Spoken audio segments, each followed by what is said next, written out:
10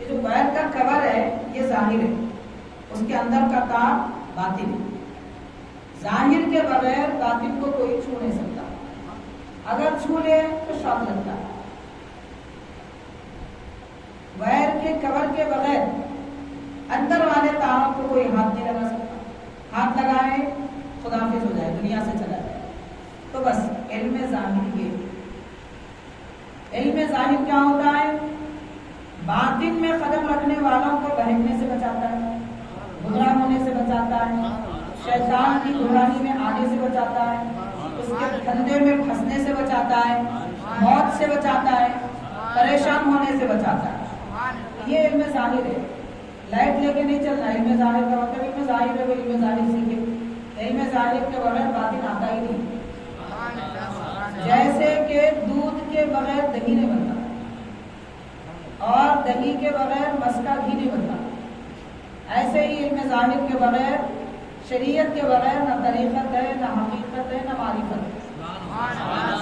حقیقت، طریقت، معرفت سب ٹکی ہوئی ہے شریعت پر. شریعت سے ہٹ کے اگر کوئی یہ کہنا چاہتا ہے کہ میں شریعت کی مجھے ضرورت ہی نہیں، میں سیدھا طریقت میں قدم رکھوں گا، تو وہ یہ دعویٰ کرنا چاہتا ہے کہ مطلب بغیر سیڑھی کے اوپر چڑھوں گا. یہ دعویٰ کرنا چاہتا ہے، کوشش کر لے گا، پھسل جائے گا، گھٹنے ٹوٹیں گے، دانت ٹوٹیں گے، ہڈیاں ٹوٹ جائیں گی. تو یہ بہرحال نہیں ہو سکتا. حضرت غوث پاک رضی اللہ تعالیٰ عنہ علوم ظاہر آپ نے اختیار فرمائے، حاصل فرمائے 18 سال کے سوا باقی اور 10 سال بغداد شریف میں آپ نے علم ظاہر حاصل فرمایا، مفتیان کرام کے پاس، محدثین کے پاس، علماء دین کے پاس. یہاں سے ایک سبق ہم کو یہ ملتا ہے کہ شریعت اور علم دین کے بغیر غوث پاک بھی طریقت میں قدم نہیں رکھے تو اس زمانے کی کون ہے جو شریعت چھوڑ کے طریقت میں قدم رکھنے کی بات کرتے ہیں؟ جس غوث پاک کے ذریعے سب کو طریقت ملتی ہے، جس پیرانے پیر کے صدقے میں عطاؤں سے سب کو حقیقت معرفت کا پتہ چلتا ہے، وہ پہلے طریقت سے پہلے شریعت حاصل کر رہے ہیں. تو اس سے اندازہ ہو جائے گا کہ شریعت کتنی ضروری ہے. تو اس لیے حاضرین شریعت کو بیکار نہیں سمجھنا چاہیے. اگر کوئی سمجھتا ہے تو وہ نرا جاہل ہے، اسے معلوم ہی نہیں ہے، اسے پتہ ہی نہیں ہے کہ دین کیا ہوتا ہے. بہرحال حضرت غوث پاک رضی اللہ تعالیٰ نے ارشاد فرماتے ہیں کہ میں نے 10 سال علوم ظاہر حاصل کیے، اور ان 10 سال کے عرصے میں مدرسے میں آپ صبح آتے تو مدرسہ جب ختم ہوتا، تعلیم ختم ہوتی تو آبادی سے دور چلے جاتے، ویرانوں میں رہتے، ویرانوں میں، پہاڑوں میں، جنگلوں میں. پرانی جو قدیم مسجدیں ہوتی تھیں ان مسجدوں میں قیام فرما ہوتے، یا پھر کوئی پرانی عمارت اگر ہوتی تو وہاں پر آپ قیام کرتے. ایسی جگہ جہاں پر انسان کا سایہ نہیں پڑتا، ایسے مقامات جہاں پر انسان کا سایہ نہیں رہتا تھا، اس جگہ آپ رات گزارتے تھے. 10 سال آپ نے ایسے گزارے تھے. دن مدرسے میں رہتے، رات ویرانوں میں گزارتے. دن مخلوق سے تعلق میں گزارتے تو رات رب سے تعلق میں گزارتے. ادھر مخلوق سے بھی جڑے ہوئے ہیں اور ادھر خالق سے بھی تعلق مضبوط ہے. تو ایسے نہیں ہو جانا کہ پورے مخلوق کے ہو جائے، اور نہ ہی ایسے ہوں کہ پورے خالق کے ہو جائے، مخلوق سے کوئی تعلق نہیں ہے. مطلب ماں باپ کا حق بھی ہے، اولاد کا حق بھی ہے، پڑوسیوں کا حق بھی ہے. اللہ نے کچھ نعمت عطا فرمائی ہے تو لوگوں کو تقسیم بھی کرنا ہے، خواہ وہ نعمت دولت ہو، عقل ہو، سمجھ ہو، علم ہو، جو بھی ہو، رب نے جو دیا لوگوں میں تقسیم کیا جائے. یہ تعلیم، یہ سبق حضرت پیرانے غوث پاک رضی اللہ تعالیٰ عنہ اپنے چاہنے والوں کو عطا فرماتے ہیں کہ دن میں مدرسے میں تعلیم حاصل کرتے، رات میں رب کے دربار میں رہتے. اور اس کے بعد فرماتے ہیں یہ 10 سال جب گزرے تو میں نے 25 سال ایسے گزارے کہ ویرانوں میں، جنگلوں میں رہا، نہ کوئی آدمی مجھے پہچانتا تھا، نہ میں کسی کو جانتا تھا. اس کو کہتے ہیں خلوت. اولیاء کرام چلا کرتے تھے، چلا کشی، خلوت، یہ ہے. حضرت غوث پاک رضی اللہ تعالیٰ 25 سال تک چلا کیے ہیں، 25 سال تک خلوتوں سے گزارے. اور وہ کیسا حال تھا، اس کا حال کیا تھا، حاضرین آپ اور ہم سنیں گے، رونگٹے کھڑے ہو جائیں گے، رونگٹے کھڑے ہو جائیں گے. خاص طور پر میں ان لوگوں سے کہنا چاہوں گا جو یہ کہتے ہیں کہ بھائی تم بھی 5 وقت نماز پڑھ لو، حضرت غوث پاک کے جیسے ہو جاتے.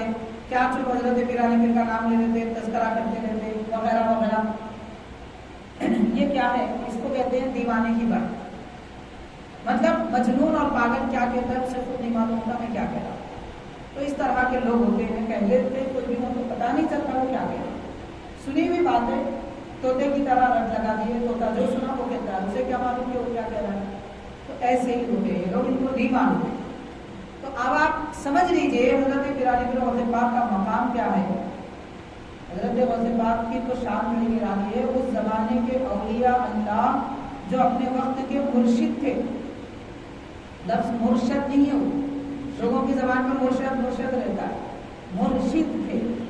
تو اپنے وقت کے جو حضرات مرشد تھے وہ بھی حضرت غوث پاک کے مرید تھے. یعنی سب مرشدوں کے مرید ہوتے ہیں. غوث پاک وہ مرشد ہیں کہ مرشد بھی ان کے مرید ہیں. جیسے کہ ہمارے آقا رحمت للعالمین صلی اللہ علیہ وسلم ہر نبی کی امت ہوتی ہے اور سرکار کی امت تو ہم ہیں، اس کے علاوہ سب انبیاء حضور کے امتی ہیں. تو ہمارے آقا نبیوں کے نبی اور غوث پاک مرشدوں کے مرشد.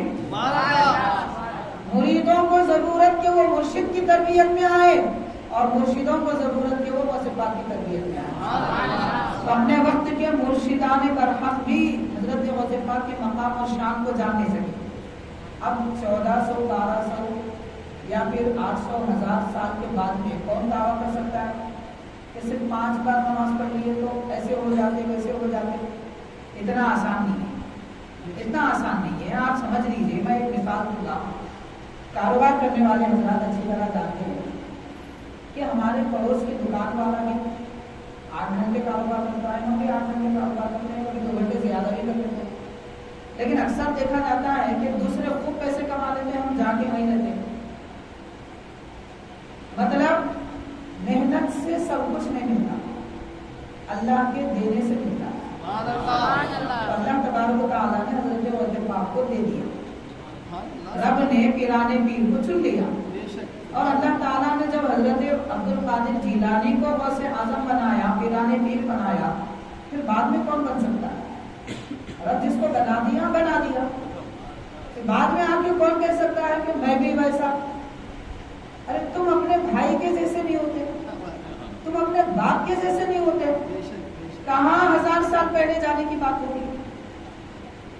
تو حاضرین آپ یہ سنیں گے تو پتہ چلے گا حضرت غوث پاک رضی اللہ تعالیٰ عنہ کا مقام شان کیا ہے.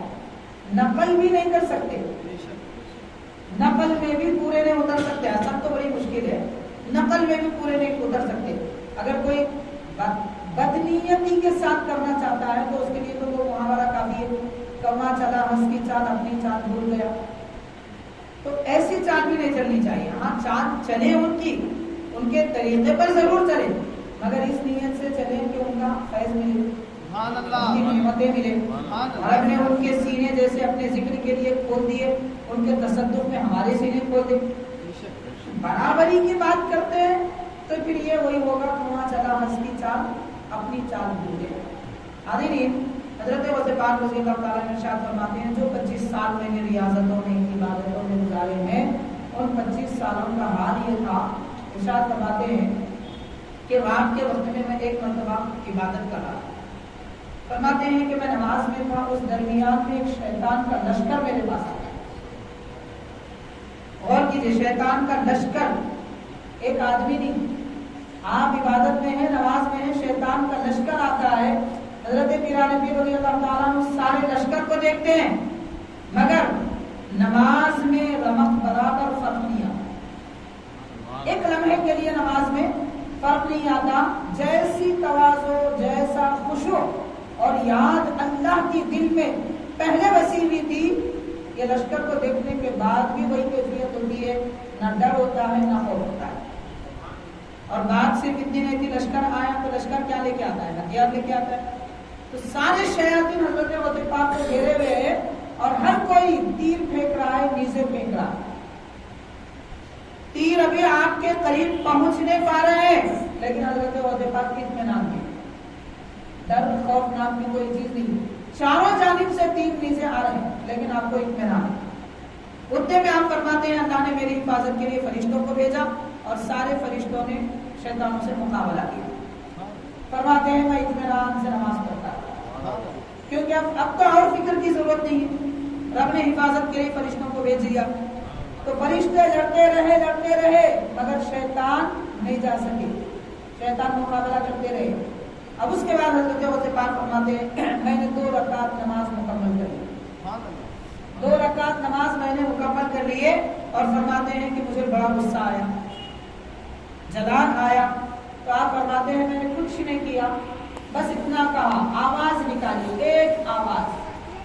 وہ کیا آواز تھی خیر اس کی ہم نقل نہیں کر سکتے, مطلب کیسی ہے کیا آواز تھی پتا نہیں, جیسے کہ کوئی ڈرانے کے لیے کہتا ہے.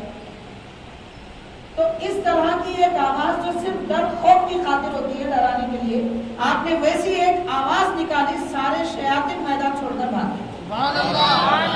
آپ غور کیجئے کہ اب یہ بتائیے فرشتوں کی قوت زیادہ ہے یا حضرت غوث پاک کی قوت زیادہ ہے؟ میں بڑے بڑے اکابر فرشتوں کی بات نہیں کر رہا ہوں, ہم جو بات کریں گے عقیدہ اہل سنت کے مطابق کریں گے. منمانی اس سے جو چاہے دل میں بول دینا, مراتب کسی کے گھٹا دینا, کسی کے بڑھا دینا, یہ جامع نظامیہ میں ہمارے علماء نے ہم کو نہیں سکھایا. ہمارے اساتذہ نے جامع نظامیہ میں ہمیں ہر ایک کا مرتبہ ادب بتایا.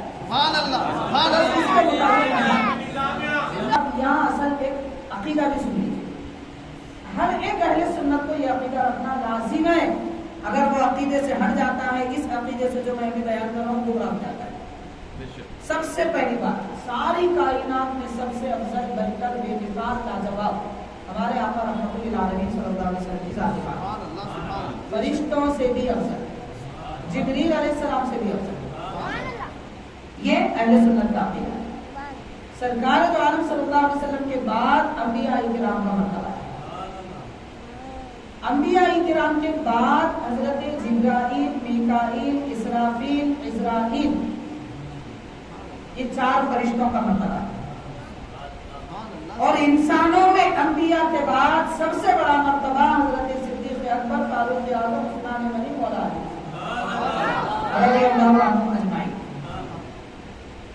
اور اس کے بعد اور درجے ہیں مراتب. پھر صحابہ کرام کا مرتبہ, صحابہ کے بعد تابعین کا, تابعین کے بعد اتباع تابعین کا. تو تابعین میں تقریباً 6 طبقے, 6 درجات ہیں تابعین میں. ان کے بعد سب سے اعلیٰ مقام بعض اتباع تابعین کو چھوڑ کر, تابعین کو جو لوگ دیکھنے والے ہیں ان کو اتباع تابعین کہتے ہیں, تو ان میں سے بعض کو چھوڑ کر باقی سب پوری دنیا میں قیامت تک, اور حضرت مہدی علیہ السلام جو تشریف لانے والے ہیں قیامت کے قریب, ان کے سوا صحابہ, تابعین, اتباع تابعین میں بڑے جلیل القدر حضرات, اب میں ان کے نام لوں گا تو 50 نکلیں گے, کتنوں کے نام ہوگا. تو بہرحال ان کے سوا, حضرت مہدی علیہ السلام کے سوا پوری امت میں سب سے افضل حضرت غوث پاک رضی اور حضرت غوث پاک رضی اللہ تعالی عنہ کے بعد دیگر فرشتوں کا مرتبہ ہے. 4 فرشتوں کو ہم نے پہلے بیان کیا, وہ صحابہ کرام سے بھی افضل ہے. صحابہ کرام سے بھی افضل ہیں وہ 4 فرشتے, فرشتے ہونے کی حیثیت سے. انسانوں میں سب سے افضل یہ صحابہ کرام. تو حضرت غوث پاک رضی اللہ تعالی عنہ کا مرتبہ ان 4 فرشتوں کے علاوہ باقی سب فرشتوں سے افضل ہے, اعلیٰ مقام. تو حاضرین, اس لیے میں کہہ رہا کہ حضرت غوث پاک رضی اللہ تعالی عنہ کی قوت فرشتوں سے بھی زیادہ ہے. اسی لیے تو آپ جب تک نماز پڑھ رہے تھے فرشتے لڑ رہے تھے, اور جب آپ نماز مکمل فرما لیتے ہیں, نہ تیر اٹھاتے ہیں, نہ تلوار, نہ نیزہ اٹھاتے ہیں, نہ کوئی ہتھیار, بس ایک آواز نکالتے. یہ آواز کیا تھی؟ یہ آواز دراصل صوت سرمدی کا عکس تھا. صوت سرمدی کس کو کہتے ہیں؟ یہ صوفیاء کرام کے پاس ایک خاص اصطلاح. صوت سرمدی کس کو کہتے ہیں؟ اللہ تبارک و تعالیٰ کی وہ آواز جس کو کبھی فنا نہیں. رب تبارک و تعالیٰ کی آواز صوت سرمدی اسے کہتے ہیں, اسے صوت الرحمان بھی کہتے ہیں. تو اولیاء صوفیاء کرام ارشاد فرماتے ہیں, تو اللہ